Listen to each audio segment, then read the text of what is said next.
Hello friend, this is Atul Pratap Singh and welcome to APS classes. Today we will discuss about the topic classification of resources. In previous class, we have already discussed about this topic in which we have completed two parts of this topic. Number one, on the basis of the origin, biotic and abiotic resources, and number two was on the basis of the ownership, in which there are four parts. Number one, individual, community-based resources, national resources, and international resources. All these topics we have to be completed in previous classes, part 1. Okay, so now today we are going to explain part 2, classification of resources, in which we will again discuss two types of the resources on like this one, on the basis of the exhaustibility. Here we are going to start with the on the basis of the exhaustibility, renewable resources and non-renewable resources. Exhaustibility means जो खत्म हो जाते हैं, okay खत्म हो भी सकते हैं और नहीं भी हो सकते हैं. इट मीन्स उनकी जो क्वांटिटी है वो फिनिश हो सकती है ह्यूमन बींग्स के लिए और नहीं भी हो सकती है. This is the means of the exhaustibility. तो on the basis of the exhaustibility there are two types of the resources. Number one, renewable resources. In Hindi terminology it is known as the नवीकरणीय संसाधन. नवीकरणीय संसाधन means जिनको हम दोबारा से use कर सकते हैं, which is known as the renewable resources. Number two, non renewable resources. It means इसका हम दोबारा से यूज नहीं कर सकते हैं, अनवीकरणीय संसाधन. Okay, so now come to the first point, renewable resources. What is renewable resources?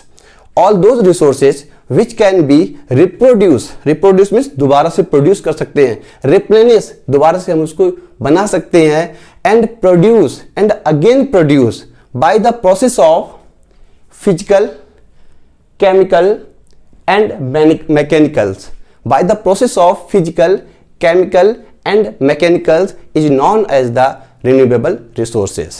It means वो सभी resources जो physical, chemical और mechanical process से replenish हो जाएं, reproduce हो जाएं, again हम उसको produce कर सकें, they are known as the renewable resources. I hope आपको समझ में आ गया होगा. And come to the examples of the renewable resources like forest, wildlife, solar energy, wind energy and water sources. I want to tell you one extra point of this heading. All those resources, it means renewable resources में हम आपको एक extra point बता रहे हैं. It's very important for you.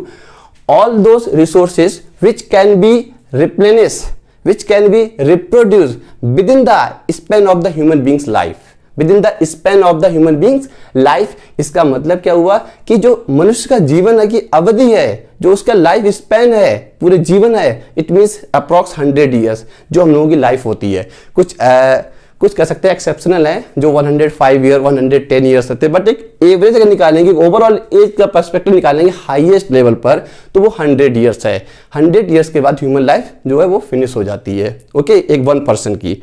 तो उसके according देखेंगे कि एक ह्यूमन लाइफ के अंदर जो भी रिसोर्सेस हैं उनको हम दोबारा से रिप्रोड्यूस कर सके, रिप्लेनिश कर सके, अगेन प्रोड्यूस कर सके, they are all comes under the renewable resources. Okay, it means within 100 years. Like forest अगर हम कट कर देंगे तो we can again produce within our life. हम लोग अपनी लाइफ में उसको दोबारा से फॉरेस्ट को प्रोड्यूस कर सकते हैं. Second point, wild life. Wild life को भी हम लोग अगेन रिप्रोड्यूस या प्रोड्यूस कर सकते हैं. Like solar, wind and water, they are found in a vast area. बहुत ज्यादा एरिया में सभी पाए जाते हैं. तो ये तो ऑटोमेटिक क्या है, रिन्यूएबल रिसोर्सेस हैं जिसका हम बार बार इसका यूज कर सकते हैं. ओके, तो this is the means of the renewable resources. I hope आपको क्लियर हो गया होगा topic. Come to the second point, non-renewable resources. Non-renewable means we can't reproduce, we can't produce again. Okay, they are comes under the non-renewable resources, जिसको हम अपनी human beings life में दोबारा से प्रोड्यूस नहीं कर सकते हैं. वो किसमें आते हैं, अनवीकरणीय संसाधन, नॉन रिन्यूएबल रिसोर्सेज में, जिसे हम अपनी ह्यूमन लाइफ में दोबारा से प्रोड्यूस नहीं कर सकते. Human life means 100 years. 100 years के अंदर हम जिसको प्रोड्यूस नहीं कर सकते हैं, they comes under the non renewable resources. For example, fossil fuels and minerals. आज हम आपको यहाँ पर एक नई चीज बताने वाले हैं कि फॉसिल फ्यूल्स क्या होते हैं. बहुत से बच्चे कहते हैं फॉसिल फ्यूल. फॉसिल मीन्स जीवाश्म. जीवाश्म मीन्स जीव के अंश. ओके जो एंशियंट टाइम पर जिसकी डेथ हो गई थी वो अर्थ सरफेस के अंदर क्या हो गए, दबते चले जाते थे, ठीक है, उसको बोलते हैं जीवाश्म। उनके जो अंश मिलते हैं उसको बोलते हैं जीवाश्म। तो फॉसिल फ्यूल मीन्स होता है ईंधन। उस जीवाश्म में प्रेशर टेम्परेचर की वजह से उसका जो फॉर्म है वो कन्वर्ट हो जाता है किसमें, फ्यूल्स में। What type of the fuels you can see here, oil, natural gas, coal.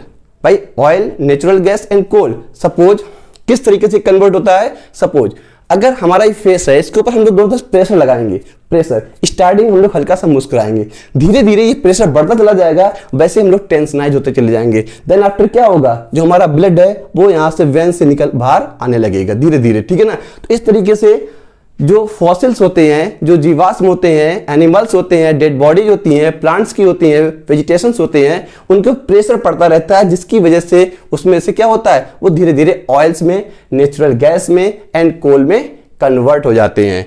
Then oil, natural gas and coal, इनको कंबाइंड कर देते हैं। Then after it is known as the fossil fuels.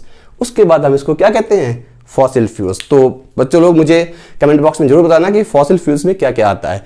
हम आपको यहां बता रहे हैं कि oil, natural gas and coal. Okay, from dead plants and animals, ये किससे निकलते हैं, डेड प्लांट और एनिमल से, जो with in the earth surface from billions of years ago it was submerged. धीरे धीरे जो है ये क्या हो जाते हैं, सबमर्ज हो जाते हैं अर्थ सरफेस के अंदर, जिसकी वजह से इसका फॉर्म जो वो चेंज हो जाता है। तो नॉन रिन्यूएबल रिसोर्सेज में अगर हम बात करेंगे तो आपके एग्जाम्पल में आ जाएगा फॉसिल फ्यूल्स एंड मिनरल्स। तो आई होप आपको renewable resources and non renewable resources on the basis of the exhaustibility, I hope आपको क्लियर हो गया होगा। Okay, so now come to the next point number 4. It was the point number 3. Point number 1 we have already discussed in the previous topic on the basis of the origin. Point number 2 on the basis of the ownership, and point number 3 on the basis of the exhaustibility. Now we are going to explain on the basis of the status of development.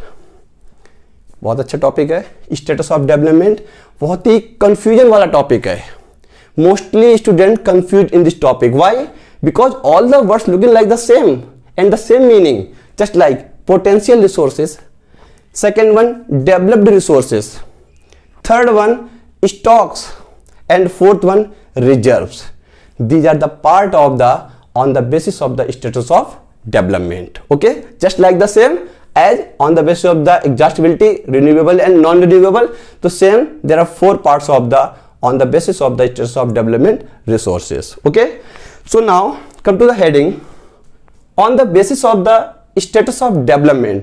Status देखिए, status means level, means development का क्या level है, development हुआ है, हो रहा है या होगा या बिल्कुल भी नहीं हुआ है। तो what is the status of development, उस development का क्या status है, we will discuss in this heading. हम लोग इस heading में डिस्कस करेंगे। आई होप आपको ये हेडिंग का कॉन्सेप्ट समझ में आ गया बेटा, कि रिसोर्सेज के लिए क्या डेवलपमेंट हुआ है या नहीं हुआ, या होगा या नहीं होगा। Okay, so now come to the first point, potential resources. Potential as the name showing, potential, potential means होता है पावर, कैपेसिटी, क्षमता। देख सकते हैं आप, पोटेंशियल, पावर, कैपेसिटी, क्षमता, मतलब रिसोर्सेस में पावर है, पोटेंशियल है। ओके, लेकिन होता क्या है, they are found in the regions, ये कहां पर मिलते हैं, सभी रीजन्स में पाए जाते हैं। पोटेंशियल है, क्षमता है, but we are not having the appropriate technology, लेकिन हमारे पास इनको यूटिलाइज करने के लिए अप्रोप्रिएट टेक्नोलॉजी नहीं है। How you can say, there are given example, winds and solar energy is the example of the potential resources. देखिए, विंड्स एंड सोलर एनर्जी, आप दोनों चीजों को जानते हैं बहुत अच्छी तरीके से कि विंड्स क्या होता है और सोलर एनर्जी क्या होता है। They are found in the western parts of the country of India. India जो देश है हमारा, इसके वेस्टर्न पार्ट्स में ये इनॉर्मस क्वांटिटी में पाया जाता है। इनॉर्मस क्वांटिटी मींस बहुत ज्यादा क्वांटिटी में पाया जाता है। Just like in coastal regions, आप कोस्टल रीजन्स में जाएंगे तो वहां पर आपको क्या मिलेगी, विंड एनर्जी मिलेगी, बहुत वास्ट एरिया में मिलेगी। We are not having the appropriate technology, हमारे पास इतनी ज्यादा टेक्नोलॉजी नहीं है कि हम उस पूरी विंड्स को यूटिलाइज कर सकें, उस विंड्स को कन्वर्ट करके हम उसे एनर्जी में कन्वर्ट करके उसको यूज कर सके। We are not having such type of the technology, हमारे पास इतनी टेक्नोलॉजी नहीं है कि हम उसको फुल यूटिलाइज कर सके। सेकेंड देखिए solar energy, they are found in the regions, बहुत से रीजन में पाई जाती है, but on the western parts of the north India के वेस्टर्न पार्ट्स में अगर आप देखेंगे, like in Rajasthan desert area है, थार डेजर्ट्स है और पूरा राजस्थान एरिया है, it's a plain area, mostly plain area है, अरावली हिल्स उसमें क्रॉस होती है, डजंट मैटर, लेकिन जो मोस्टली पार्ट है वो प्लेन है। And this vast area receives maximum heat from the sun, और ये वास्ट एरिया जो है ज्यादा से ज्यादा सनलाइट को रिसीव करता है, ज्यादा सनलाइट रिसीव करेगा तो हीट भी ज्यादा होगा। तो यहां पर कह सकते हैं सोलर एनर्जी के बहुत ही चांसेस अच्छे हैं, हम लोग यहां पर बहुत ज्यादा सोलर एनर्जी को प्रोड्यूस कर सकते हैं, but we are not having the good technology, हमारे पास एप्रोप्रिएट टेक्नोलॉजी अभी भी नहीं है। टेक्नोलॉजी है लेकिन बहुत ही लिटिल क्वांटिटी में, बहुत ही कम मात्रा में हमारे पास टेक्नोलॉजी है जिसका हम लोग प्रेजेंट टाइम यूज कर रहे हैं। ऐसी टेक्नोलॉजी नहीं है कि हम पूरे वास्ट रीजन को कवर करके पूरी सोलर एनर्जी को हम लोग क्या कर सके, स्टोर कर सके और उसका हम लोग एनर्जी के फॉर्म में यूज कर सके। तो first point I hope clear हो गया होगा। पोटेंशियल मीन क्षमता, क्षमता तो है, ठीक है, इट मीन्स हमारे पास है, बट इतनी ज्यादा नहीं है पोटेंशियल कि हम उसको पूरा कवर कर सके। This is known as the potential resources. I hope आपको पोटेंशियल रिसोर्सेस क्लियर हो गया होगा।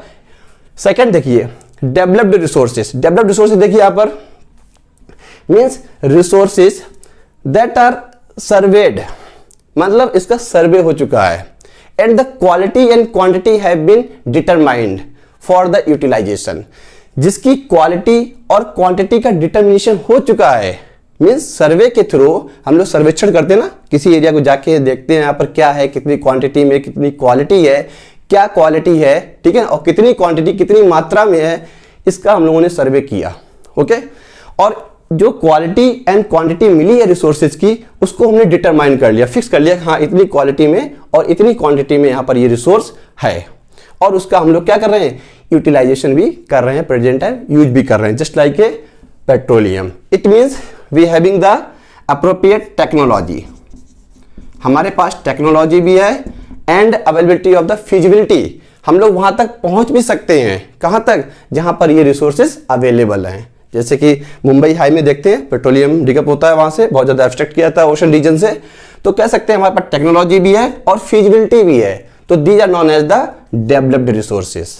Okay, these are known as the developed resources. यहां पर क्या है, टेक्नोलॉजी है बट फुली टेक्नोलॉजी नहीं है कि हम पूरी तरीके से उस रिसोर्सेज को यूज कर सके।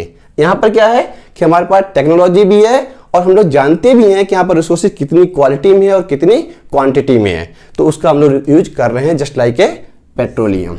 तभी तो हम लोग कहते हैं कि कॉस्ट बढ़ती चली जा रही, क्यों, इसका कम से कम यूज करिए, अदरवाइज ये फ्यूचर जनरेशन के लिए ये फिनिश हो जाएगा। ओके, तो सस्टेनेबल डेवलपमेंट चाहिए इसके लिए।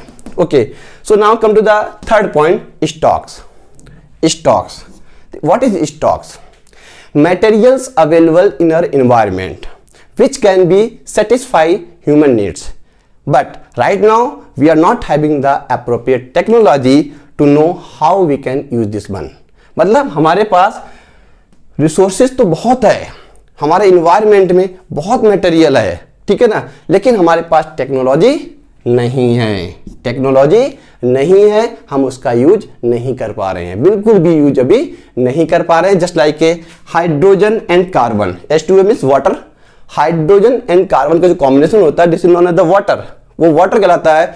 तो हाइड्रोजन हमारे एटमॉस्फेयर में है और ऑक्सीजन भी हमारे एटमॉस्फेयर में, बट अभी हम लोगों के पास टेक्नोलॉजी नहीं है कि इन दोनों को मिलाकर हम उसको वाटर में कन्वर्ट कर सकें। अगर ऐसा होता तो हम लोग बिस्लरी की बोतल नहीं पी रहे होते, हम लोग उसको कॉम्बिनेशन घर में करके उसको वाटर बना के अपना आराम से उसको पीते होते घर पे, लेकिन ऐसा नहीं है। तो it means resources are available or materials are available in our environment, but we are not having the appropriate technology. They are comes under the stocks.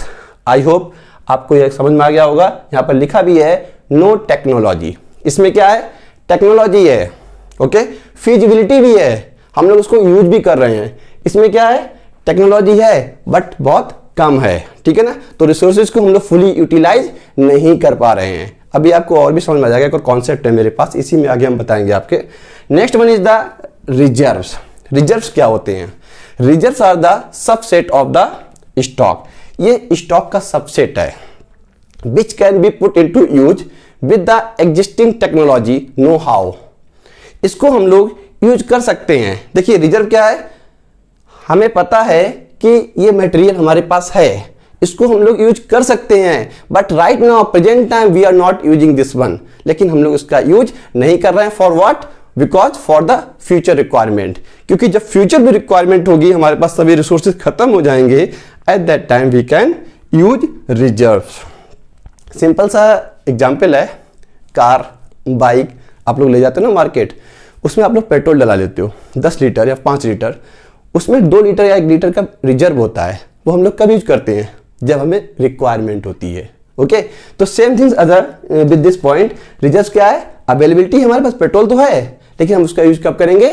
जब हमें उसकी रिक्वायरमेंट होगी। Just like a dam. Dam क्यों construction किया जा रहा है? Produce the hydro electricity. In future अगर हमें कभी वाटर की नीड्स पड़ती है तो we can take water from the dam.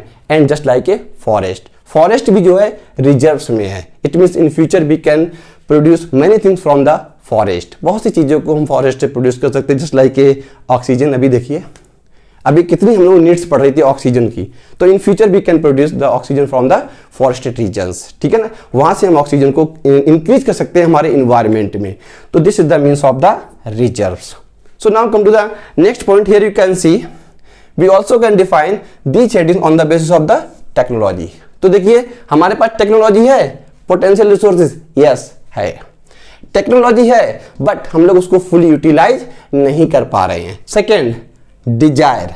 क्या हमारी इच्छा है उसको यूज करने की? भाई सोलर एनर्जी, विंड एनर्जी जो हमारे राजस्थान पूरा कोस्टल रीजन में बहुत ज्यादा क्वांटिटी में अवेलेबल है, ठीक है ना, क्या हम उसको यूज करना चाहते हैं? यस चाहते हैं, लेकिन हमारे पास इतनी डेवलप्ड टेक्नोलॉजी नहीं है कि हम उसको फुली यूटिलाइज कर सके। तो आप कह सकते हैं यस डिजायर है, डिजायर है, बट लेकिन हम उसको फुली यूटिलाइज नहीं कर पा रहे। कितना कर रहे हैं? बहुत ही कम क्वांटिटी में कर पा रहे हैं। क्यों? इतना वास्ट रीजन है, इतना बड़ा हमारे पास सोलर प्लांट नहीं है कि पूरे वास्ट रीजन को कवर करके पूरी सोलर एनर्जी को कैप्चर करके और हमें एनर्जी के फॉर्म में प्रोवाइड करा दे। Not possible present time. Okay, in future में भी possible, in future. So now technology है, डिजायर है, ओके, एबल और not, we are able to use और नॉट। क्या हम इसको यूज करने के एबल हैं या नहीं है? यस हैं, हम उसको यूज कर भी रहे हैं और फ्यूचर में भी करेंगे। तो हम यहां पर क्या करेंगे? Yes we are able to use, हम इसको यूज कर रहे हैं। किसको? पोटेंशियल रिसोर्सेज को। Now for example here you can see for example like a solar and wind energy, solar and wind, solar. तो these are the examples of the potential resources. तो इस तरीके से भी आप इस आंसर को अपना डिफाइन कर सकते हैं कि टेक्नोलॉजी यस पोटेंशियल रिसोर्सेज में, डिजायर विलिंगनेस इच्छा आपकी है यूज करने की, यस है, एबल टू यूज और not, yes we are going to be able for using these resources. And example solar and wind energy. इस तरीके से भी आप इसको डिफाइन कर सकते हैं। Now come to the second, developed resources. Developed resource मैंने आपको बताया था कि टेक्नोलॉजी है, सर्वे किया गया है, क्वांटिटी एंड क्वालिटी भी हमको पता हो गई है, ठीक है ना, we know the quality and quantity of the resources through the survey and we are willing to use, हम लोग इसको यूज करने के लिए विलिंग है। तो technology, you tell me yes और नो? यस टेक्नोलॉजी है बेटा डेवलपमेंट में, यस है। क्या हम उसको डिजायर है हमारी उसको यूज करने की?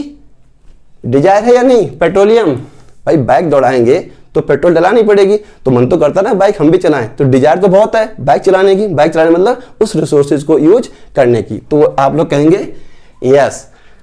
Then after are able to use और not, you tell me yes और नो? क्या हम उसको यूज कर रहे हैं या नहीं कर रहे हैं? यस कर रहे हैं। देख सकते हैं आप लोग able to use. And next one example क्या है बेटा आपका? Petroleum. Second one is the petroleum, okay, is the second example. Now third one is stocks, materials available in our environment but we don't having the appropriate technology। हमारे पास technology नहीं है, material है but technology नहीं है। क्या हमारी इच्छा है उसको यूज करने की? ह्यूमन बीइंग एक ऐसा जीव है, एक प्राणी है इस तरीके से कि उसकी सब चीज के लिए इच्छा होती है, कुछ भी मिल जाए, कुछ भी मिल जाए सब खा पी लेगा, ठीक है ना। तो सेम थिंग, क्या हमारी इच्छा है स्टॉक को यूज करने?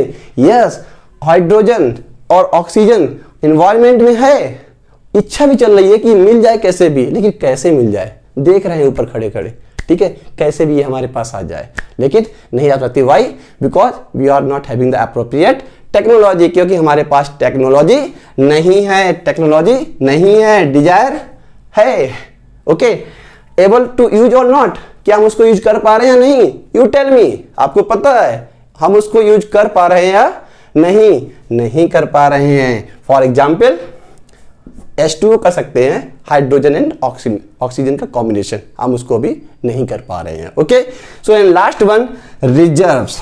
रिजर्व्स में देखिए हमारे पास टेक्नोलॉजी है, यस टेक्नोलॉजी है हमारे पास। कहाँ गया टेक्नोलॉजी? यस टेक्नोलॉजी है रिजर्व्स के लिए। क्या हमारी डिजायर है उसको यूज करने की?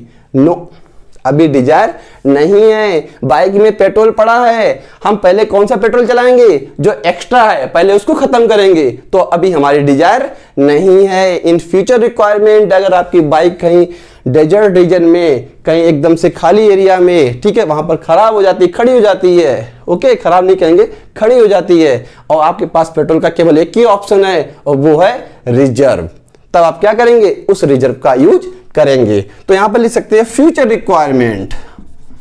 रिजर्व में क्या है? डिजायर तो है आपकी, ओके, डिजायर भी है, सॉरी, फ्यूचर रिक्वायरमेंट्स के लिए।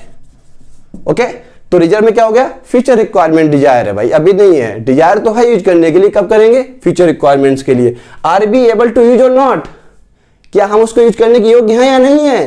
यू टेल मी, यस और नो? यस हैं हम लोग, देख सकते हैं आप लोग, बहुत से बच्चे पीछे देख रहे हैं, सामने देखो बेटा, इधर, ओके तो देख सकते हैं, are be able to use और not? Yes we are able to use, हम उसको यूज करने के एबल हैं, मतलब हम उसको यूज कर सकते हैं, ओके, करते भी हैं। And the example of the dam and forest.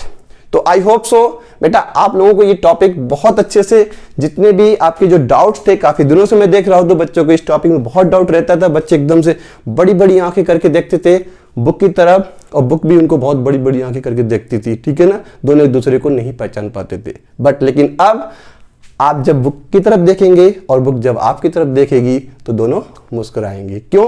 क्योंकि दोनों एक दूसरे को बहुत अच्छी तरीके से जानते हैं। ओके बेटा, सो I think this is sufficient for today class. So thank you बेटा for today class and it's my humble request, आप लोग इसको सब्सक्राइब कीजिए और शेयर भी कीजिए अपने फ्रेंड्स के साथ में, जिससे कि ज़्यादा से ज़्यादा लोगों तक ये इन्फॉर्मेशन पहुंच सके। थैंक यू बेटा, thank you for today class.